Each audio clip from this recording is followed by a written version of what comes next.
আজি आमे एक बहुत गुरुत्वपूर्ण विषय कथा हेबा माने ब्रिक्स एवं भारतर वर्धिष्णु विश्व प्रभाव। हाँ वर्तमान समय एटा बहुत चर्चारे अछि। आम पाखरे गोटे भल लेखा अछि जहा एहार विभिन्न दिग को देखैछि। आमे चेष्टा करिबा ए बदलुथिबा दुनिया रे ब्रिक्स रो प्रकृत महत्व कोन आउ सेथिरे भारतर भूमिका केमति बढ़ुछि सेटा बुझिबा पई। निश्चय। तेबे आसंतु आरंभ करिबा। प्रथमे ब्रिक्स रो माने एहार ओजन केते विश्व स्तर रे। देखंतो एहार रणनीतिक महत्व को आमे कम भाबिबानी।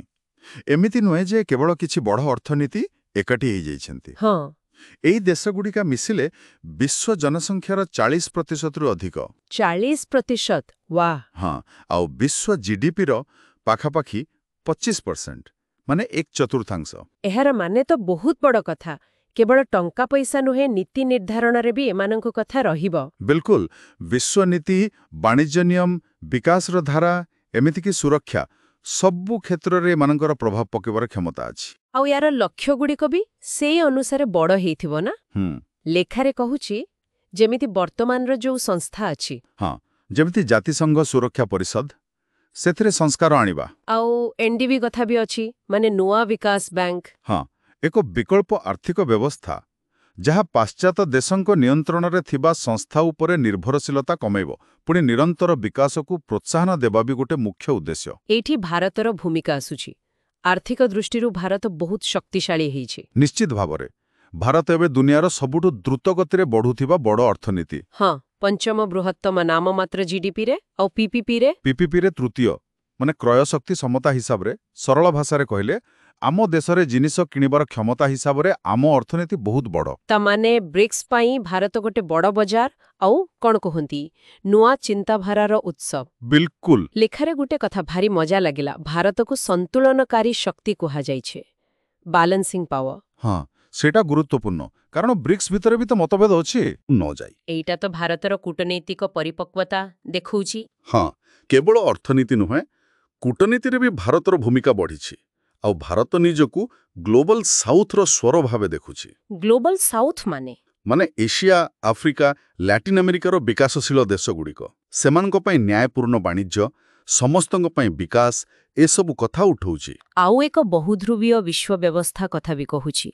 जोठी गोटे दुईटा देशर दबदबा रहिबोनी। ठीक एहार माने भारत गोटे प्रकार रणनीतिक स्वायत्तता बजाय रखिछि ना स्ट्रेटेजिक ऑटोनॉमी जहाकू कहंती। हाँ गोटे पटे ब्रिक्स रे चीन रूसिया सह आलोचना चलीछि आउ अन्य पटे अमेरिका यूरोप सह भी संपर्क भलो अछि। एटा बड़ कथा बहुत बड़ कथा आउ एथिरे सहाय्य करूछि हमर प्रजुक्ति विद्या क्षेत्र रे अग्रगति जेमिति डिजिटल इंडिया यूपीआई। हाँ यूपीआई तो गोटे विप्लव ता छड़ा महाकाश गवेषणा एबे एआई एसबु भारत को केवल ब्रिक्स रे मोहे पूरा विकासशील दुनिया रे गोटे टेक्नोलोजी हब करि दैछि।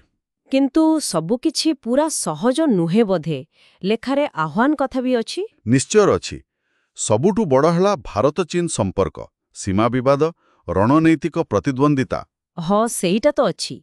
ता छड़ा बाकी सदस्यों भितरे भी तो आर्थिक स्थिति समान नुहे स्वार्थ भी अलगा अलगा। सत कथा एही आह्वान गुड़िक वास्तव किंतु एही मतभेद भितरे भी सहयोगर बाट खोजिबा पाई जो चेष्टा भारत करूछि सेटा ही तार कूटनीतिक दक्षता।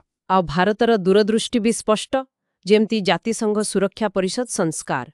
हाँ स्थायी सदस्यता पाई दाबी एसडीजीज उपरे काम आ ब्रिक्स रो संप्रसारण को भी समर्थन देछि।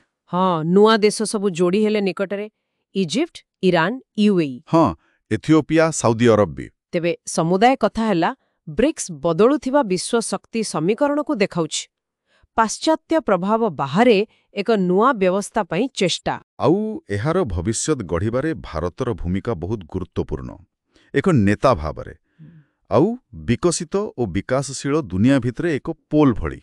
हाँ सेतु निर्माणकारी। किंतु एठी गोटे प्रश्न आसुछि ब्रिक्स एबे आहुरी बड़ हो गला अधिक देश माने अधिक मत संभाव्य मतभेद भी बेसी। तेबे एही नुआ परिस्थिति रे सेतु निर्माणकारी भावरे भारतर भूमिका आगुकू केते कष्टकर हबो केते परीक्षित हबो एटा देखिबाकू पड़िबो। निश्चय एहा एक भल चिंता करिवार विषय। एही परी अधिक आलोचना सुनिबाकू दया करी आम चैनल को सब्सक्राइब कर।